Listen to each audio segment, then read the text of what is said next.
Rima Hassan va revenir sur le sol français normalement ce soir à Roissy. Donc je vous donne les dernières infos concernant Rima Hassan et donc la flotte qui avait été interceptée illégalement par Israël dans des eaux qui ne les regardent pas.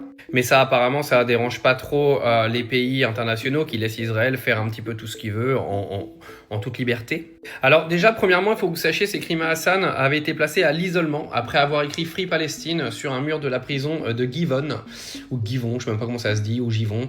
Elle a entamé une grève de la faim en signe de protestation, donc il faut savoir qu'elle va être expulsée aujourd'hui ainsi que normalement je crois 4 ressortissants qui étaient encore là-bas. Alors là, on nous dit le retour en France de Rima Hassan et d'un autre ressortissant français est prévu jeudi soir à Roissy-Charles de Gaulle, aéroport où arriveront vendredi soir 2 autres militants qui naviguaient sur le bateau, a appris l'AFP.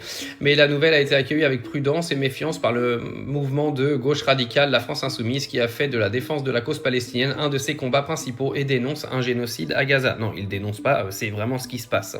Alors la réelle question qui se pose aujourd'hui, c'est quel impact aura cette affaire sur le génocide qui est en cours à Gaza. Il faut savoir que je vous donnerai des informations dans les jours qui viennent, mais l'organisation qui va se passer au mois de juin d'un comité pour la reconnaissance de l'État de Palestine fait énormément polémique, spécialement parce que les États-Unis essaient de convaincre tous les pays qui veulent reconnaître la Palestine de ne pas le faire, et les États-Unis les menacent clairement de représailles économiques.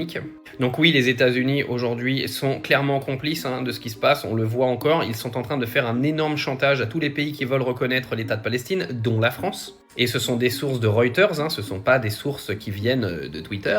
Donc affaire à suivre, en tout cas Rima Hassan devrait toucher le sol français ce soir jeudi.